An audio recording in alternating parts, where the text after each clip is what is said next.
और उन्हें पाकिस्तान की अगली नस्ल का एहसास भी है, क्योंकि आज जो पाकिस्तान के हालात हैं इसमें पाकिस्तान की बेटियों को, माँओं को पूरा किरदार अदा करना होगा अगर हमने इस मुल्क को इस कैफियत से, जिस कैफियत से पाकिस्तान दो चार है, उससे बाहर निकालना है। पाकिस्तान की आबादी, और अगर NA-157 की आबादी को भी आप ले लें, उसकी निस्फ आबादी जो है वो ख़वातीन पर मुश्तमिल है। और एक खातून खाना को ज़्यादा एहसास हो सकता है कि घर का चूल्हा जलता कैसे है और बुझता क्यों है।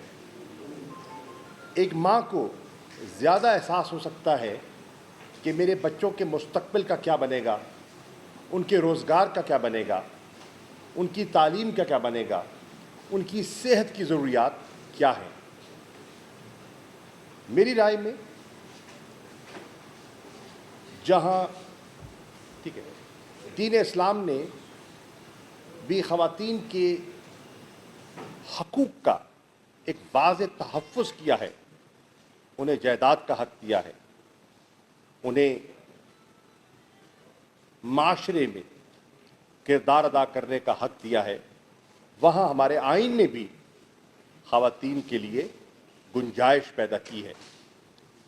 आपके कानून में ये चीज़ दर्ज है कि हर सियासी जमात पर ये पाबंदी है कि उन्होंने कम से कम 5% सीटें ख़वातीन के लिए मुख्तस करनी हैं, कम से कम 5%। उसकी वजह क्या है? हमारे जो फ्रेमर्स ऑफ द कॉन्स्टिट्यूशन हैं, हमारे जो लॉ मेकर्स हैं, उन्होंने आइन में ये गुंजाइश पैदा क्यों की? इसलिए कि माशरे का ये तबका अपना किरदार अदा कर सके। और तहरीक पाकिस्तान को ले ले, ख़वातीन के बगैर वो नामुकम्मल थी। फातिमा जिन्ना के किरदार को ले ले, जो कायद आज़म मोहम्मद अली जिन्ना का उन्होंने साथ दिया, वो तारीख का हिस्सा है। और फिर गुजरे 65 की जंग में मैं समझता हूं कि पाकिस्तान ने जो किरदार अदा किया, 2005 के ज़लज़ले में पाकिस्तान की बच्चियों ने जो किरदार अदा किया, वो हमारी तारीख का हिस्सा है। और मेरी ये दयानतदाराना राय है कि तहरीक इंसाफ कहती है कि हमने एक नई तर्ज की सियासत मुतारफ करवानी है और हमने स्टेटस को तोड़ना है। स्टेटस को तोड़ने के लिए मेरी राय में जो एक खातून किरदार अदा कर सकती है, जो घर की माँ, जो घर की बेटी किरदार अदा कर सकती है, शायद कोई ना कर सके।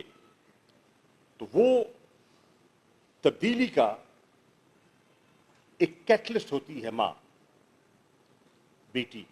और अगर पढ़ी लिखी हो, बाशऊर हो, तो वो माशरे में एक अहम किरदार अदा कर सकती है और माशरे की तब्दीली में और इस्लाह में उसका किरदार बड़ा वाज़ेह हो सकता है। आज पाकिस्तान की कैफियत क्या है? आज मैं अर्ज करना चाहूँगा कि पाकिस्तान का जो आम शहरी है वो पिस गया है। मैं चंद मिसालें आपके सामने रखना चाहूँगा। जब तहरीक इंसाफ की हुकूमत थी तो तेल की जो बैन अवी कीमत थी वो $105 थी फी बैरल। और हमने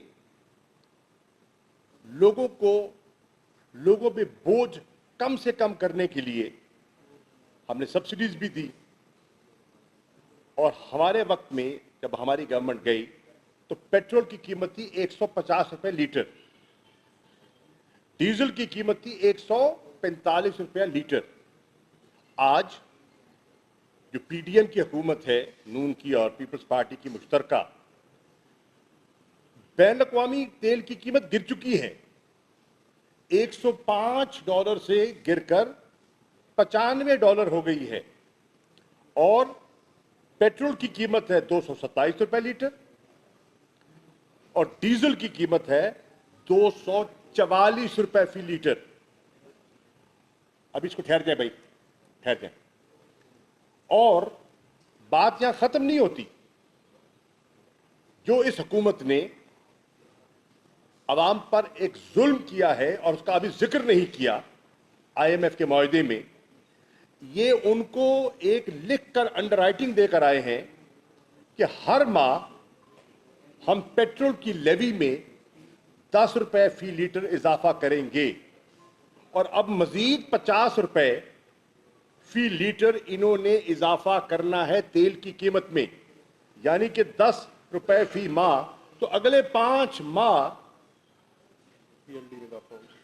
जो लेवी है पेट्रोल की उसमें इजाफा होगा और उसका इंपैक्ट जो हमारे ज़राई सेक्टर पर होगा और जो इस वक्त ज़राअत पर जो मनफी असर हो रहा है डीजल की कीमत का, वो एक किसान जानता है, वो एक काश्तकार जानता है।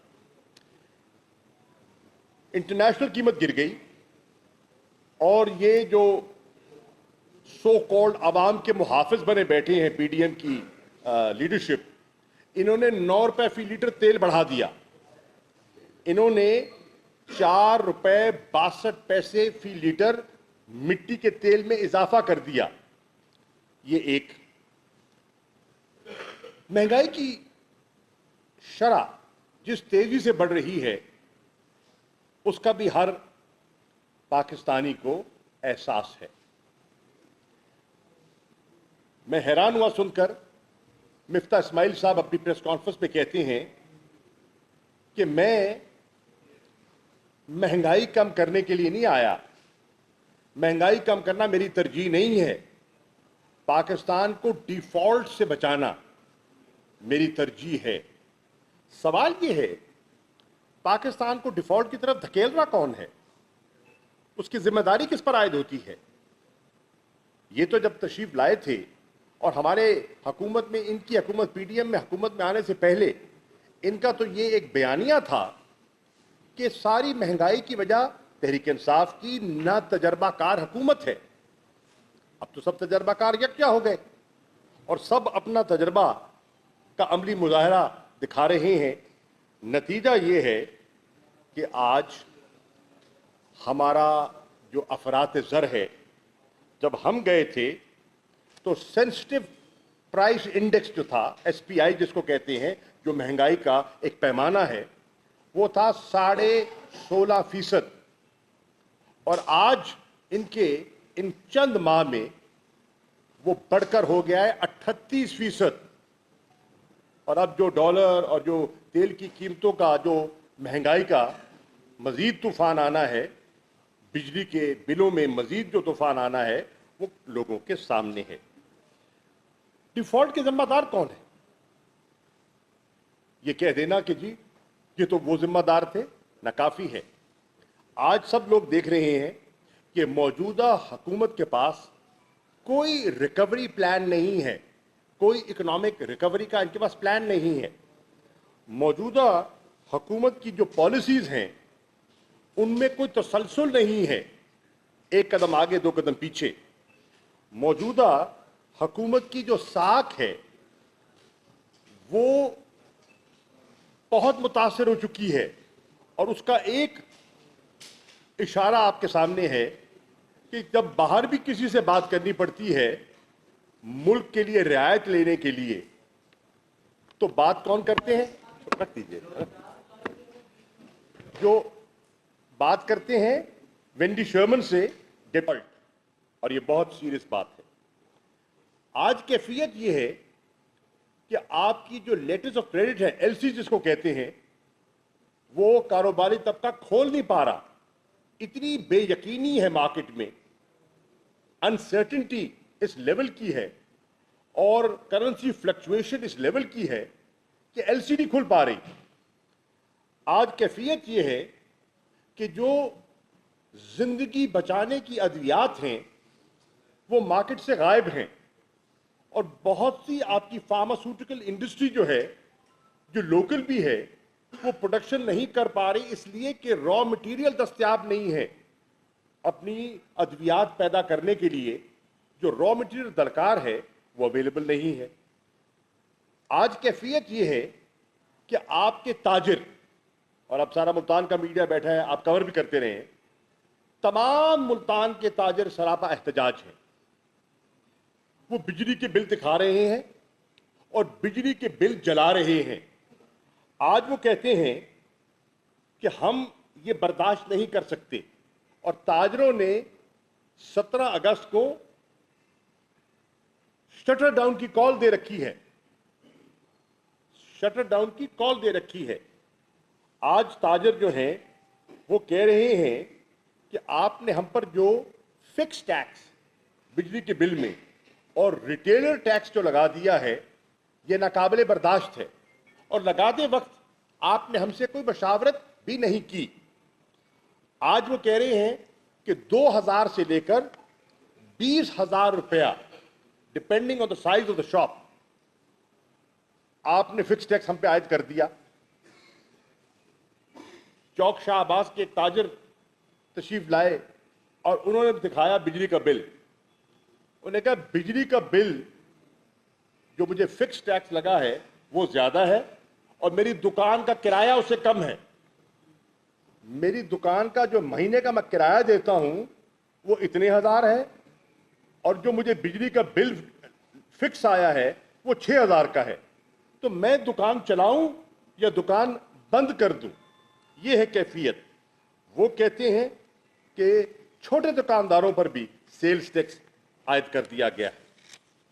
जितने इंसेंटिव्स इमरान खान साहब ने और तहरीक इंसाफ ने दिए थे मुल्क की मईशत को किक स्टार्ट करने के लिए, क्योंकि 2 साल कोरोना की कैफियत से हम दो चार रहे हैं और हमने चाहा कि मैयत चलता रहे, इन्होंने सब यके बाद दीगर उनको विड्रॉ कर लिया है।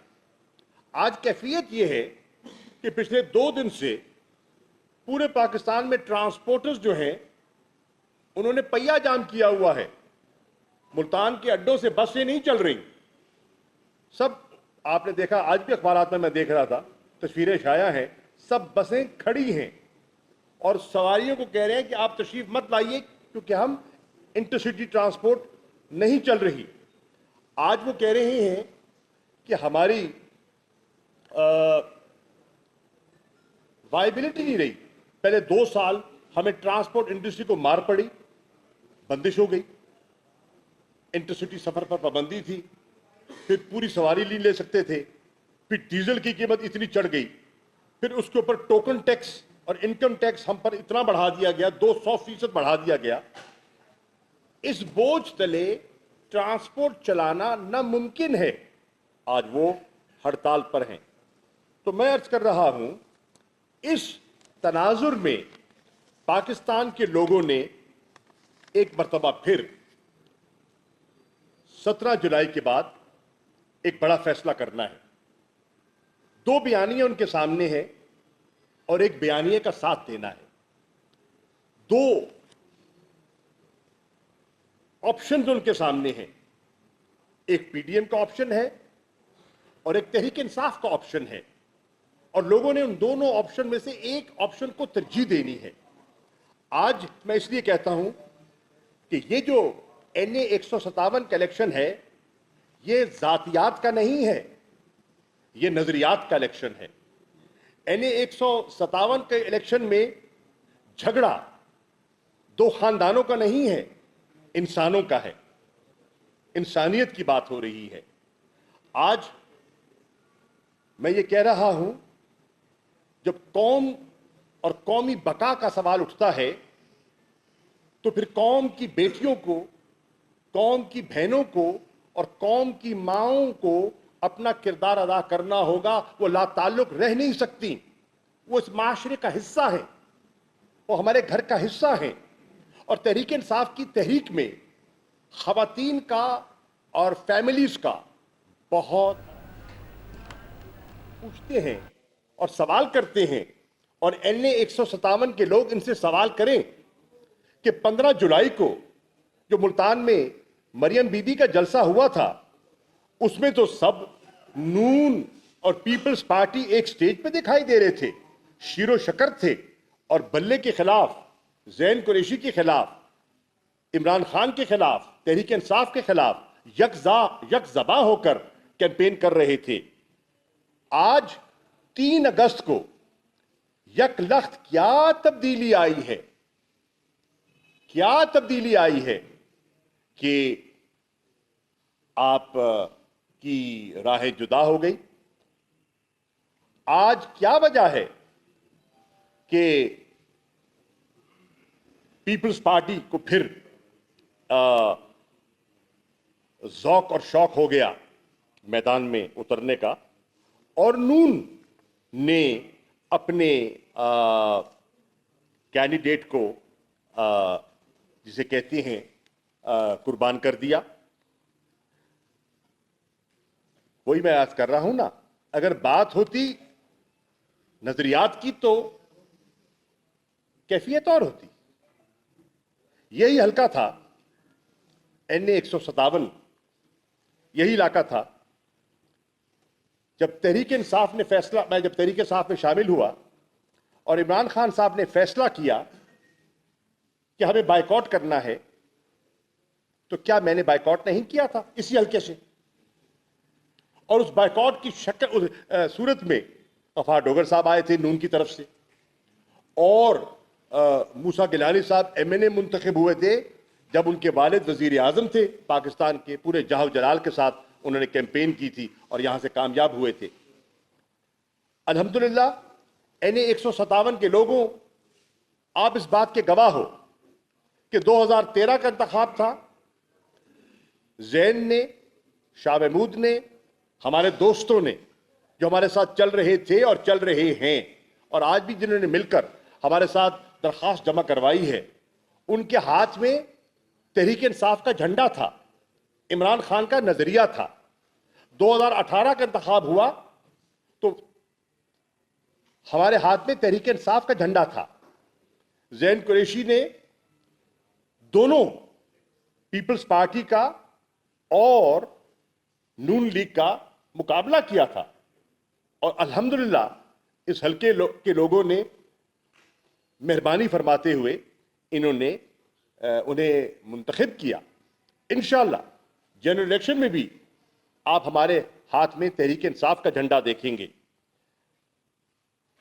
जब एक कौम के सामने एग्जिस्टेंशियल थ्रेट होता है तो मेरे भाइयों, मेरे बुजुर्गों, मेरी बहनों, मेरी बेटियों, आपको अपनी सोच का अंदाज तब्दील करना होगा। आज पाकिस्तान के जो चैलेंजेस हैं वो मामूली नहीं हैं, वो मामूल से हटकर हैं।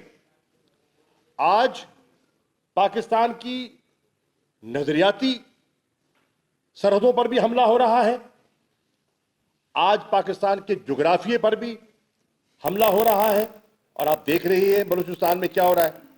अभी हालिया में कुछ डेवलपमेंट्स हैं जिस पे अभी गवर्नमेंट खामोश है, लेकिन उन्हें कुछ ना कुछ तो अर्ज करना होगा। इस पे पाकिस्तान की फैमिलीज को, हर शहर में पाकिस्तान के खानदानों को, पूरे पूरे कुंबे को लाताल्लुक नहीं रह सकता, उसे अपना किरदार अदा करना होगा। मेरी नजर में इस इलेक्शन में पीपल्स पार्टी को वोट देना पंजाब में वोट जाया करने के मुतरादिफ होगा। कौन है जो पंजाब की सियासत पर नजर रखे हुए है और नहीं जानता कि आज पंजाब में पीपल्स पार्टी की कैफियत यह है कि वो लंदन जाकर नवाज शरीफ से सीट एडजस्टमेंट की भीख मांग रहे हैं। ये अपने बेटे के लिए, मूसा के लिए, अपने दूसरे बेटे अब्दुल कादिर के लिए भीख मांग रहे हैं कि नून का कैंडिडेट ना खड़ा किया जाए और हमें ये सीटें दे दी जाएं। और अगर पीपल्स पार्टी का अपना नजरिया है, दमखम है, तो उन्हें क्या घबराहट है? नून अपना कैंडिडेट खड़ा करती है पीपल्स पार्टी अपना कैंडिडेट खड़ा करे, पीटीआई अपना कैंडिडेट खड़ा करे, फैसला तो अवाम ने करना है।